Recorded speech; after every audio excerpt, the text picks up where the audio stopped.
کتاب ہے کہ اس کو محبت کی نظر اور تعظیم کی نظر سے دیکھنے میں بھی ثواب ہے. اب کوئی بس اس کو دیکھتا جائے، کعبۃ اللہ میں بیٹھا ہے اور وہ خالی کعبۃ اللہ کو دیکھ رہا ہے، اس کی طرف منہ کر کے نماز نہیں پڑھ رہا، قرآن کو دیکھ رہا ہے اور چوم رہا ہے. چومنے میں تو یہ قوم بہت ماہر ہے، اس سے جو چوموا لو، پتھر سے لے کے لوہا تک اور انسانوں سے لے کے حیوانات تک جو اس سے چومواؤ یہ چومنے کے لیے تیار ہے. خوب چومتی ہے. چومنا تو آسان ہے نا، بالکل 2 دفعہ پچھ کیا چوم گیا، لیکن اس کے اوپر غور کرنے، پڑھنے، سمجھنے کے لیے قرآن بھی کھولنا پڑے گا، تفسیر بھی کھولنی پڑے گی، کسی اللہ والے کے سامنے بیٹھنا بھی پڑے گا اور توجہ بھی لگانی پڑے گی، وقت بھی لگانی پڑے گا. پھر اس وقت سکینہ آئے گی، اس سے بھی بچنا پڑے گا. وہ ہے ذرا مشکل کام. اللہ فرماتا ہے ثم تولیتم من بعد ذلک، جب ہم نے تمہارے اوپر آسمان اٹھایا تم نے کہا ٹھیک ہے ہم عمل کریں گے. ثم تولیتم من بعد ذلک، پھر تم اس کے بعد اس سے پھر گئے. جو وعدہ کیا تھا تم نے وہ نبھایا نہیں، اس سے پھر گئے. ولولا فضل اللہ علیکم ورحمتہ، فلولا فضل اللہ علیکم ورحمتہ، تو پس تمہارے اوپر اگر اللہ کا فضل اور اس کی رحمت نہ ہوتی لکنتم من الخاسرین، تو تم خسارہ اٹھانے والوں میں سے ہو جاتے، نقصان اٹھانے والوں میں سے ہو جاتے. یہ سب کچھ کرنے کے بعد اب آپ جب یہ بنی اسرائیل کا ذکر شروع ہوا ہے، یا بنی سے، یا بنی اسرائیل اذکروا سے، آپ مسلسل ان کے انعامات جو اللہ نے ان کے اوپر کیے بنی اسرائیل، ان کی نافرمانیوں کا ذکر فرما رہے ہیں. اللہ پھر فرما رہے ہیں ولولا فضل اللہ علیکم ورحمتہ، اللہ کا فضل اللہ. دہشت گردوں نے بھی اپنے نام فضل اللہ رکھ رکھے. نام سے کیا ہوتا ہے؟ نام کار شیطانی کند نامش ولی، گر ولی اینس لعنت بر ولی. ولی خان رکھنے سے نام کیا ہوتا ہے؟ ولی بن کے دکھانا پڑتا ہے.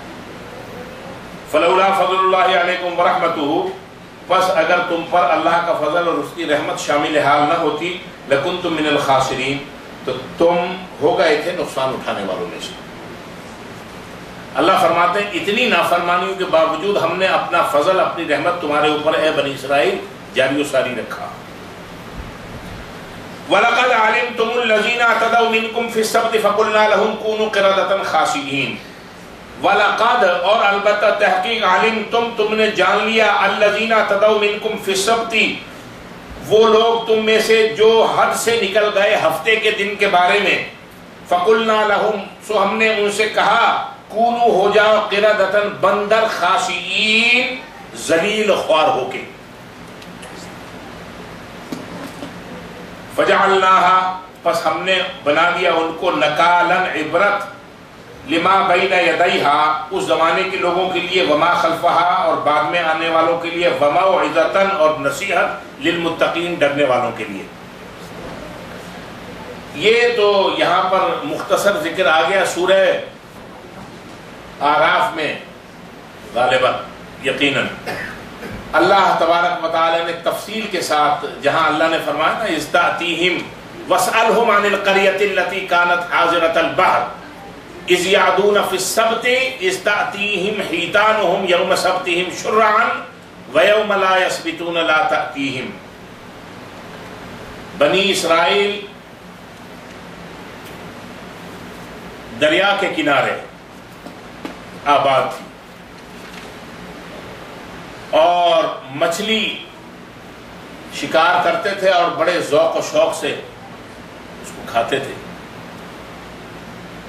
اللہ نے فرمایا کہ بھئی ایک دن عبادت کا ہوگا، اس میں تم نے مچھلیوں کا شکار نہیں کرنا، باقی 6 دن خوب شکار کرو.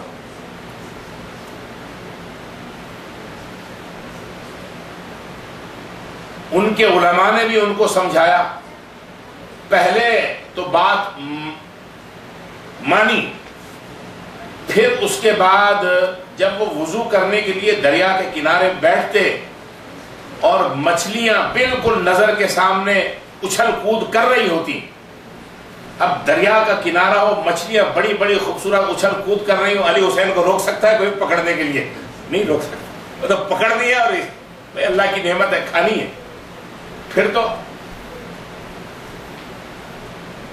انہوں نے ہیلے بازی یہ کی کہ دریا میں سے نالیاں بنا کے اور حوض بنا لیے، ایک تو یہ،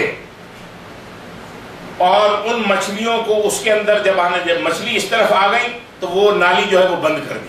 اب مچھلیاں حوض کے اندر پھنس گئیں اور ہفتے کو صبح صبح آ کے ساری مچھلیاں نکال کے لے گئے۔ کہا یہ ہم نے ہفتے کو تو شکار نہیں کیا، حالانکہ وہ ہیلا سب کچھ۔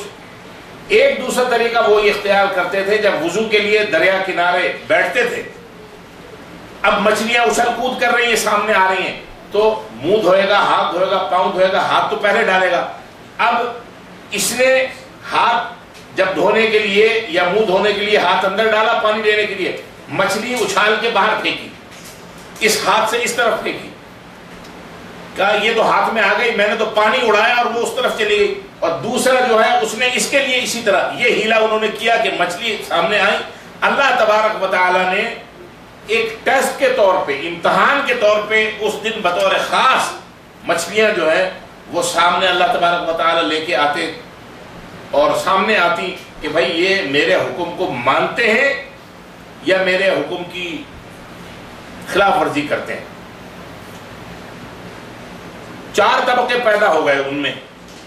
ایک طبقہ ایسا تھا کہ جس نے کھلا جو ہے یہ ہیلے بازی کی، مچھلی اٹھائی پھینکی اور کہا یہ تو وضو کرتے ہوئے ہاتھ ذرا زور سے پانی میں پڑا تو یہ مچھلی ادھر آ گئی۔ ایک تو وہ طبقہ، دوسرا بالکل خاموش بیٹھا رہنے والا، تیسرا وہ طبقہ تھا کہ جو بڑی سختی کے ساتھ ان کو اس بات سے منع کرتا تھا، چوتھا طبقہ یہ تھا کہ جب موقع ہوا تھوڑی پند و نصیحت کر دی، واضح و نصیحت کر دیا، باقی ان کو ان کے حال کے اوپر چھوڑ دیا۔ تو اللہ تبارک و تعالی نے 2 گروہوں کو اصل میں عذاب کا نشانہ بنایا۔ ایک تو وہ جو بالکل خاموش ہو کے بیٹھ گئے تھے، جنہوں نے بالکل کسی کو کوئی نصیحت نہیں کی، کچھ نہیں کہا، اور دوسرے وہ کہ جنہوں نے مکمل طریقے سے اللہ کے حکم کی خلاف ورزی کی۔